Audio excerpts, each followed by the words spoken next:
Seperti apa kondisi terkini di Gaza? Sudah bergabung bersama kami relawan Mercy Fikri Rofiul Haq di Gaza, Palestina. Assalamualaikum Mas Fikri. Waalaikumsalam warahmatullahi wabarakatuh. Ya, Mas, kondisi di sana saat ini seperti apa, Mas? Ya, kondisi saat ini memang masih terus dalam gempuran militer Zionis Israel, di mana mereka memang sudah aktif menyerang pada Jumat kemarin karena sebelum gencatan senjata ini berakhir. Karena memang sebenarnya banyak isu-isu yang memang dilontarkan kepada pejuang Palestina bahwa mereka menyerang duluan. Sebenarnya mereka ini menolak perpanjangan gencatan senjata. Artinya mereka ini ingin melanjutkan peperangan, sehingga beberapa jam sebelum gencatan senjata ini berakhir, mereka justru sudah menyerang warga-warga, dan yang sangat disayangkan kalau memang mereka melakukan penyerangan atau melakukan penyerangan ini, mereka menyerang ke warga sipil yang saat ini tercatat lebih dari 178 korban meninggal dan 500 lebih adalah korban luka-luka. Dan ini adalah, perlu diingatkan, ini adalah korban sipil semuanya, bukan dari pejuang Palestina. Oke, Mas Fikri, jadi kalau misalnya tadi dilaporkan Kementerian Kesehatan Palestina bahwa yang meninggal wanita dan anak-anak, sebenarnya apa yang ditargetkan oleh Israel untuk setelah gencatan senjata ini, Mas? Dalih mereka apa? Ya, ya, sebenarnya memang ini bukan lagi agresi militer Israel. Ini adalah genosida, artinya pihak Zionis ini ingin mengeluarkan warga-warga ini dari negaranya sendiri, mengusir, maksud kami, untuk dari negaranya sendiri. Mereka sehingga ingin mengusir dari jalur Gaza ke seluruh jalur Gaza, dan juga mereka sebenarnya ingin memusnahkan generasi-generasi Palestina, sehingga ketika mereka sudah membunuh anak-anak dan perempuan, artinya sudah tidak ada lagi nanti keturunan-keturunan Palestina yang memang tidak ada lagi, walaupun memang mereka masih tinggal di Palestina tapi tidak ada keturunan, sehingga mereka juga mudah masuk untuk ke jalur Gaza. Dan ini memang yang terus dilakukan oleh pihak Zionis Israel, walaupun mereka sebenarnya mengklaim bahwa mereka menargetkan pejuang-pejuang Palestina seperti Hamas dan juga pejuang-pejuang lainnya. Namun pada faktanya di lapangan, dari angka 15.000 korban lebih, ya, untuk total keseluruhan dari 7 Oktober agresi ini, ada semuanya warga sipil, dan juga masih ada 6.000 sampai 8.000 korban jiwa yang masih ada di bawah reruntuhan, dan juga 35.000 lebih itu adalah korban luka-luka yang masih terus dilarikan ke rumah sakit Indonesia. Angka ini sangat-sangatlah besar, sehingga emang benar-benar ini peperangan ini sangat-sangat benar-benar memprihatinkan. Dan semoga kami berharap kepada pemerintah yang ada di luar, semoga terus melakukan gencatan senjata terhadap Palestina dan juga perang Palestina dan juga Israel. Oke, Mas Fikri, warga Palestina di sana juga melihat bahwa apa yang dilakukan Israel saat ini adalah upaya untuk penghapusan etnis Palestina. Melihat ini?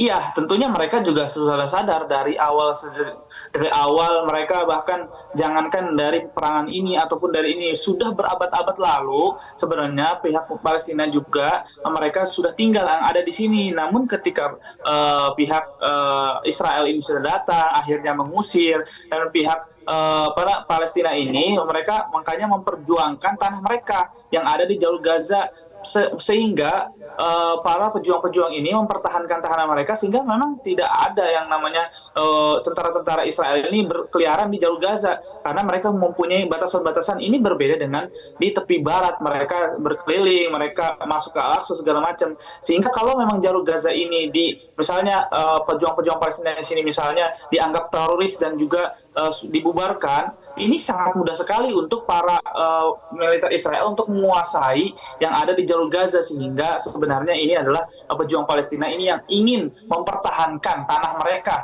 sebenarnya. Oke. Mas, yang diserang informasinya kan juga wilayah utara, ya? Kemudian saat ini juga selatan juga diserang. Perkembangannya seperti apa, Mas, di sana, Mas?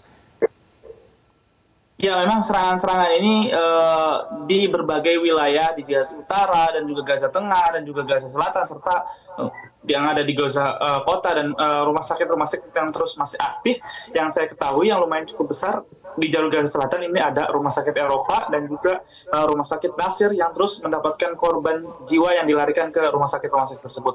Dan untuk di Gaza Tengah ini ada Rumah Sakit Syuhada Al-Aqsa yang ada di kota Deir Balah, jalur Gaza Tengah.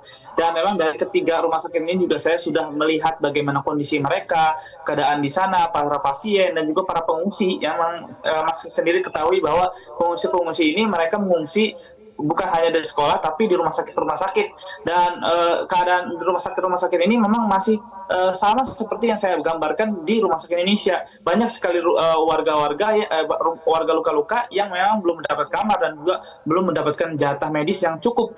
Dan juga untuk Gaza Utara ini ada rumah sakit Kamal Udwan sebagai pengganti rumah sakit Indonesia yang lumayan cukup untuk memadai pada saat ini. Dan untuk informasi untuk rumah sakit Indonesia sampai saat ini terus berusaha untuk beroperasional kembali. Baik, Mas, yang sedang kami tayangkan ini kan adalah visual terbaru dari sana ya, bagaimana Israel kemudian melanjutkan serangan di wilayah Gaza Selatan sekarang. Teman-teman Mercy dan juga tenaga medis yang masih bertahan di sana merawat para korban di mana, Mas? Ya, sebenarnya kami adalah relawan kemanusiaan non-medis, artinya kami membantu dalam segi hal untuk memberi pasokan makanan, baik untuk para pengungsi, korban luka-luka, maupun para tim medis yang ada di jalur Gaza. Dan juga kami terus memantau bantuan-bantuan melalui organisasi Medical Emergency Rescue Committee untuk terus kita salurkan. Artinya bukan hanya kita tinggal berdonasi, namun kami kita lihat tahu di lapangan langsung, dan kita juga yang membuat program-program yang insya Allah akan terus kita salurkan untuk membantu atau sedikit meringankan para saudara-saudara kita yang ada di jalur Gaza. Dan juga memang sampai saat ini para warga masih berada dalam ancaman agresi militer Israel, di mana pesawat jet tempur ataupun drone juga masih terus melalu lalang di langit-langit yang ada di jalur Gaza. Oke, Mas Fikri, jadi setelah gencatan senjata berakhir, proses penyaluran bantuan seperti apa? Bisa berlanjut atau sekarang juga terhenti akhirnya?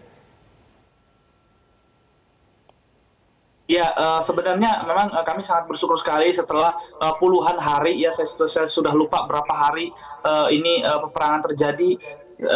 Intinya adalah setelah puluhan hari tidak ada gencatan senjata, tidak ada pasokan makanan, pasokan air bersih, pasokan obat-obatan, terkhusus di jalur Gaza Utara saat itu memang kondisi yang sangat juga bantuan-bantuan itu sangat dibatasi oleh pihak Zionis Israel ini, sehingga saat ini juga setelah peperangan terjadi kembali, memang kami juga masih terus mengusahakan bantuan-bantuan seperti kemarin tidak adanya senjata, kami masih terus membantu menyalurkan makan bantuan kepada pegawai-pegawai yang ada di rumah sakit ini. Dan salah satunya adalah yang paling penting adalah kami membeli minyak goreng untuk menyalakan genset rumah sakit Indonesia, karena saat itu solar sudah tidak kita dapatkan lagi, bantuan-bantuan sudah tidak ada yang berdatangan ke rumah sakit Indonesia, sehingga kami terpaksa mengganti minyak goreng untuk menyalakan rumah sakit Indonesia. Dan semoga saja dalam peperangan ini kami masih terus bisa menyalurkan bantuan-bantuan